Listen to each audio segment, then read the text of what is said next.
ఓం విఘ్నేశ్వరాయ నమః. మహాభారతము అరణ్యపర్వము. నలుడు వికృతరూపుడవటము.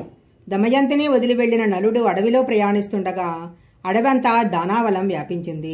ఆ మంటల మధ్య నుంచి రక్షించండి అన్న ఆర్తనాదం వినిపించటంతో ఆ ఆర్తనాదం విన్న నలుడు అగ్నికీలల నడుమ ఉన్న నాగకుమారుని రక్షించాడు. ఆ పాము నలుని కాటు వేసింది. పాము కాటుకు నలుడు వికృతరూపుడయ్యాడు. అప్పుడు ఆ పాము తన నిజరూపంతో ప్రత్యక్షమై, నలమహారాజా, నేను కర్కోటకుడను. నేను నిన్ను కాటు వేశానని భయపడకు. ఇప్పుడు ఇక నిన్నెవరూ గుర్తించరు.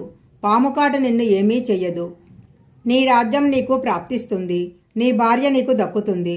నీకెప్పుడు నిజరూపం కావాలన్నా నన్ను తలుచుకుంటే నీ వద్దకు ఒక వస్త్రం ఎగురుతూ వస్తుంది. దానిని కప్పుకుంటే నీ పూర్వాకృతి వస్తుంది. నీకు మరొక విషయం చెప్తాను. ఇక్కడికి దగ్గరలో ఇక్ష్వాకు వంశస్థుడైన ఋతుపర్ణుని రాజ్యం ఉంది. నువ్వు అక్కడికి వెళ్ళి బాహుకుడు అనే పేరుతో అతని వద్ద రథసారథిగా చేరు. నీవు అతనికి అశ్వహృదయం అనే విద్యను ఇచ్చి అతని నుంచి అక్షహృదయం అనే విద్యను గ్రహించు అని చెప్పి కర్కోటకుడు వెళ్ళిపోయాడు. నలుడు ఋతుపర్ణుని వద్దకు వెళ్లి సారథిగా చేరాడు. అలాగే వంటశాలలో చేరి రుచికరమైన వంటలు వండిపెట్టసాగాడు. నలునికి జీవలుడు సహాయకుడుగా ఉన్నాడు. ఎక్కడ ఉన్నా నలుడు ఎప్పుడూ దమయంతిని తలచి దుఃఖిస్తూ ఉండేవాడు. ఒకరోజు నలుడు దమయంతిని తలుచుకొని దుఃఖిస్తుండగా జీవలుడు విని ఈ వికృతరూపి ప్రియురాలు ఎంత వికృతరూపంతో ఉంటుందో అనుకుంటూ నలుని దగ్గరకు వచ్చి విషయమేమిటని అడిగాడు. అందుకు నలుడు జీవలునితో, అయ్యా, నాకు ఒక ప్రేయసి ఉంది. నాకు తెలిసిన ఒక సైనికుడు తన ప్రేయసిని గురించి దుఃఖిస్తుండగా చూశాను. అతడిని అనుసరిస్తూ ఏడుస్తున్నా అన్నాడు. విదర్భదేశంలో ఉన్న భీమునికి నలుని విషయాలు తెలిసాయి. తన కూతురు అల్లుడు ఏమయ్యారో అని పరితపించాడు. వారిని వెతకడానికి నలువైపులా బ్రాహ్మణులను పంపించాడు. ఎన్నో బహుమానాలు ప్రకటించాడు. చేది దేశం చేరిన బ్రాహ్మణుడు దమయంతి నుదుటన ఉన్న పుట్టుమచ్చను చూసి ఆమెను గుర్తించాడు. అతడు దమయంతితో, నేను నీ తండ్రి దగ్గర నుంచి వస్తున్నాను. అక్కడ వారంతా క్షేమము. నేను నీ సోదరుని మిత్రుడను అనగానే దమయంతి వారిని తలుచుకుని పెద్దగా రోధించింది. అప్పుడు ఆ రాజమాత బ్రాహ్మణుని చూసి, ఈమె ఎవరి భార్య, ఎవరి కూతురు, ఇలా ఉండటానికి కారణమేమిటని అడిగింది. అప్పుడు అతడు, ఈమె విదర్భరాజు కుమార్తె నలచక్రవర్తి భార్య. ఈమె పేరు దమయంతి. విధివశాత్తు రాజ్యాన్ని పోగొట్టుకుని అతను అడవుల పాలయ్యాడు. భీముని ఆజ్ఞపై ఈమెను వెతుకుతూ ఇక్కడికి వచ్చి ఈమెను గుర్తించాను అన్నాడు.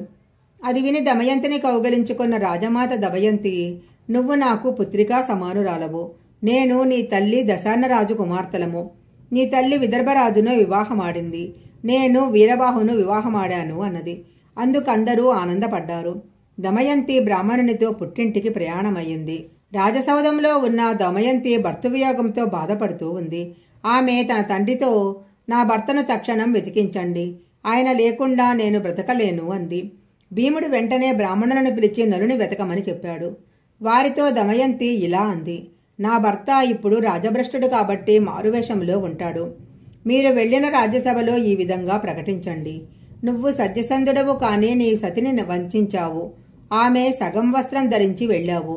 ఇలా చెయ్యటం ధర్మమా? నాపై కరుణ చూపు అని చెప్పండి. ఈ మాటకు ఎవరైనా రోషబడి బదులిస్తే నా వద్దకు వచ్చి చెప్పండి అన్నది. అలా నలుని వెతకటానికి వెళ్లిన వారంతా నలుని జాడ తెలుపకపోయినా వారిలో పర్ణాదుడు అనే విప్రుడు దమయంతితో, అమ్మా, నేను ఋతుపర్ణుని రాజ్యంలో నువ్వు చెప్పినట్లే చెప్పాను. అక్కడ ఒక కురూపి వంటవాడు, సారథి అయిన బాహుకుడు అనేవాడు నన్ను రహస్యంగా కలుసుకొని, భర్త కష్టాలలో ఉన్నా సహించి ఆదరించే భార్య ఇహలోకంలోనూ పరలోకంలోనూ సుఖపడుతుంది అన్నాడు అని దమయంతితో చెప్పాడు. దమయంతి ఆలోచించగా అతడు నలుడు కాకపోతే ఎందుకు బదులిస్తాడు అనుకుంది. తన అనుమానం దృఢపరుచుకోవటానికి తల్లి అనుమతితో సుదేవుడనే బ్రాహ్మణుని పిలిపించింది. నువ్వు ఋతుపర్ణుని రాజుతో, రాజా, భీముడు తన అల్లుని కొరకు ఎంత వెతికించినా ఫలితం లేదు కనుక ద్వితీయ స్వయంవరం ప్రకటించాడు. భూమండలంలోని రాజులంతా వస్తున్నారు. మరునాడే స్వయంవరం కాబట్టి వెంటనే బయలుదేరు అని చెప్పి పంపించింది. సుదేవుడు ఋతుపర్ణునితో దమయంతి చెప్పమన్నట్లే చెప్పాడు.